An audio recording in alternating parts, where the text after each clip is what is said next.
ഇതെന്താണെന്നറിയോ? അറിയോ? അറിഞ്ഞൂടാ. ഇതാണ് മിറാക്കിൾ ഫ്രൂട്ട്. ഇതിൻ്റെ പ്രത്യേകത എന്താണെന്നറിയോ? ഇല്ല.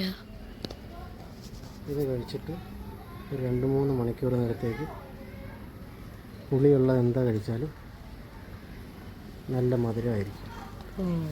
നാരങ്ങ വെള്ളം കുടിക്കണമെങ്കിൽ നമ്മൾ പഞ്ചസാര ഇല്ലാതെ നാരങ്ങ വെള്ളം കുടിക്കാം. ഇത് കഴിച്ചാൽ മതി, നല്ല മധുരമായിരിക്കും. ഒരു സ്പൂൺ പഞ്ചസാര പോലും നമുക്കതിനകത്ത് ഇടണ്ട. അതാണ് ഈ ചെടിയുടെ ഒരു പ്രത്യേകത.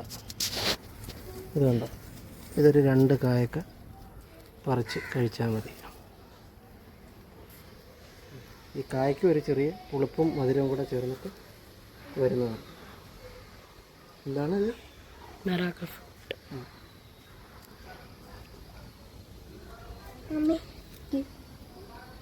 ഇതുണ്ടോ, ഇതിൻ്റെ ഒരു തൈ എൻ്റെ കയ്യിലുണ്ട്.